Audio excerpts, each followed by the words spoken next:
Hello students. तो आज का चैप्टर है आदमियों की कौमें और ज़बानें। कौम का मतलब हम लोग समझ रहे हैं नस्ल, और ज़बान का मतलब है भाषा से, लैंग्वेज से।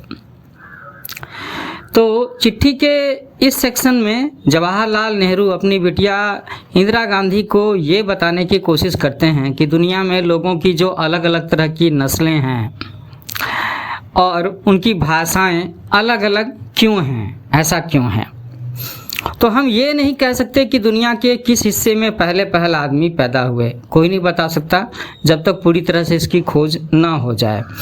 ना हमें यही मालूम है कि शुरू में वे कहाँ आबाद हुए, कहाँ उन्होंने बसना शुरू किया। शायद आदमी एक ही वक्त में कुछ आगे पीछे दुनिया के कई हिस्सों में पैदा हुए हों, ऐसा भी हो सकता है।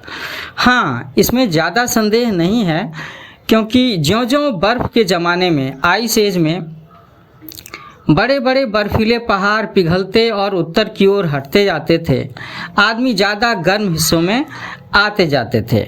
बर्फ़ के पिघल जाने के बाद बड़े बड़े मैदान बन गए होंगे, घास के मैदान, कुछ उन्हीं मैदानों की तरह जो आजकल साइबेरिया में हैं। इस ज़मीन पर घास उगाई होगी और आदमी अपने जानवरों को चराने के लिए इधर उधर घूमते फिरते होंगे। जो लोग किसी एक जगह टिक कर नहीं रखते बल्कि हमेशा घूमते रहते हैं, उन्हें खानाबदोश कहते हैं। इंग्लिश में उनके लिए वर्ड है नोमैड, NOMAD, बंजारे। आज भी हिंदुस्तान और बहुत से दूसरे मुल्कों में ये खानाबदोश या बंजारे मौजूद हैं। अब वो जो जिप्सियों का ग्रुप है वो भी काफ़ी कुछ उनका स्वभाव खानाबदोश बंजारों के जैसा ही होता है, लाइफ स्टाइल भी वैसी ही होती है। लेकिन आजकल के जो जिप्सी हैं, रोमानी हैं, वो कई सारे देशों में बस गए हैं। आदमी बड़ी बड़ी नदियों के पास आबाद हुए होंगे, क्योंकि नदियों के पास की ज़मीन बहुत उपजाऊ और खेती के लिए बहुत अच्छी होती है। पानी की तो कोई कमी थी ही नहीं और ज़मीन में खाने की चीज़ें आसानी से पैदा हो जाती थीं। इसलिए हमारा ख्याल है कि हिंदुस्तान में लोग सिंध और गंगा जैसी बड़ी बड़ी नदियों के पास पहले बसे होंगे।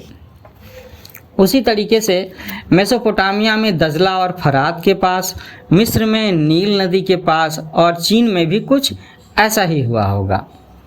तो हिंदुस्तान की सबसे पुरानी कौम, पुरानी नस्ल, सभ्यता जिसका हाल हमें कुछ मालूम है, वो द्रविड़ हैं।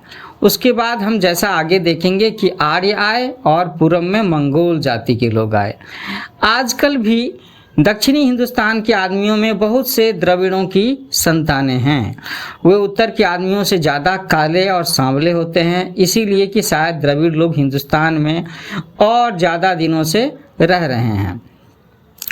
द्रविड़ जाति वालों ने बड़ी उन्नति कर ली थी। उनकी एक अलग सी जबान थी, भाषा थी। वे दूसरी जाति वालों से बड़ा व्यापार भी करते थे। लेकिन हम बहुत तेज़ी से बढ़े जा रहे हैं। अब ये द्रविड़ नाम सुनकर के कुछ बच्चों के जहन में राहुल द्रविड़ का नाम आया होगा, जो भारत के प्रसिद्ध क्रिकेटर और कोच रहे हैं। तो नेहरू जी बताते हैं कि उस ज़माने में पश्चिमी एशिया और पूर्वी यूरोप में एक नई जाति पैदा हो रही थी। यह जाति, यह नस्ल आर्य कहलाती थी। संस्कृत में आर्य शब्द का अर्थ है शरीफ आदमी या ऊंचे कुल का आदमी। संस्कृत आर्यों की एक जबान थी, इसलिए इससे मालूम होता है कि वे लोग अपने को बहुत शरीफ, बहुत जेंटलमैन और ख़ानदानी समझते थे। ऐसा मालूम होता है कि वे लोग भी आजकल के आदमियों की तरह सेखीबाज थे। तुम्हें मालूम है कि अंग्रेज अपने को दुनिया का सबसे समझदार समझता है अपने आप को। अंग्रेज लोग अपने आप को बहुत बुद्धिमान, बहुत जेंटलमैन समझते हैं। फ्रांसीसी लोगों का भी यही ख्याल है कि मैं ही सबसे बड़ा हूँ, सबसे सभ्य हूँ। इसी तरह से जर्मन, अमेरिकन और दूसरी जातियाँ भी अपने ही बड़प्पन का राग अलापती हैं, अपने को श्रेष्ठ मानती हैं। अब ये जो आर्य हैं, उत्तरी एशिया और यूरोप के चरागाहों में घूमते रहते थे।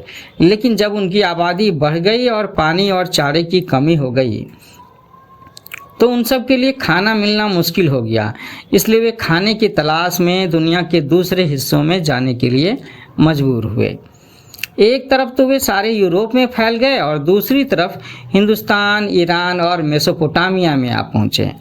इससे ये मालूम होता है कि यूरोप, उत्तरी हिंदुस्तान और मेसोपोटामिया की सभी जातियाँ, सभी नस्लें असल में एक ही पुरखों की संतान हैं, यानी आर्यों की, मतलब हमारे एंसेस्टर एक हैं। हालांकि आजकल के समय की बात करें और इन्हें मैच करने की कोशिश करें तो बड़ा फ़र्क नज़र आएगा, मिलेंगे ही नहीं।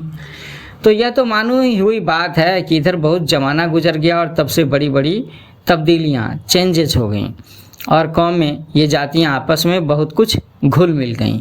इसी तरह आज की बहुत सी जातियों के पुरखे आर्य ही थे।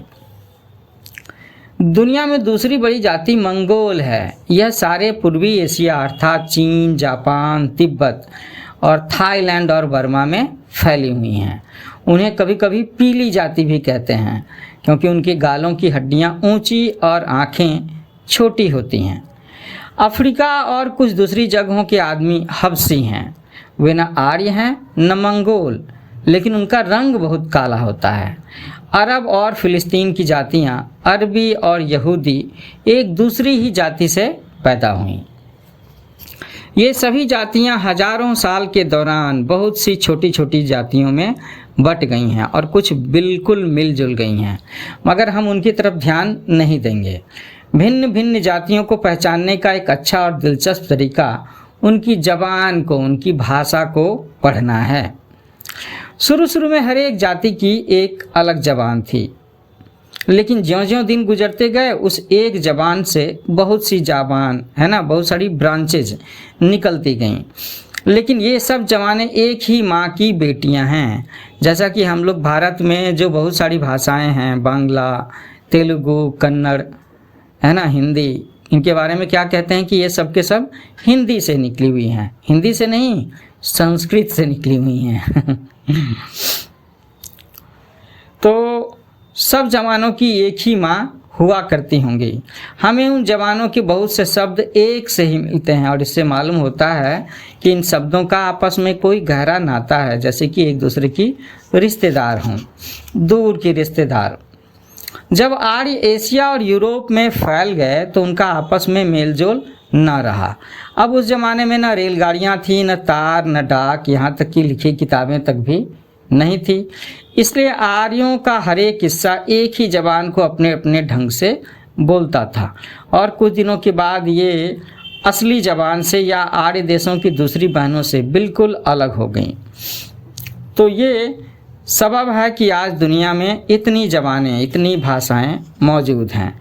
लेकिन अगर हम इन ज़बानों को गौर से देखें तो मालूम होगा कि ये बहुत सी हैं, लेकिन उसमें असली ज़बानें बहुत कम हैं। मिसाल के तौर पर तो देखो कि जहाँ जहाँ आर्य जाति के लोग गए वहाँ उनकी ज़बान आर्य ख़ानदान की ही रही हैं।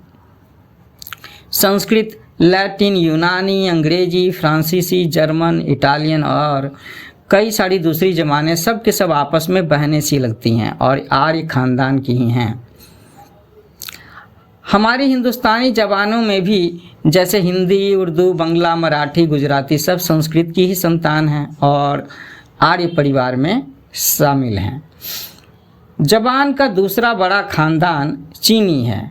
चीनी, बर्मी, तिब्बती और सियामी ज़बानें उसी से निकली हैं।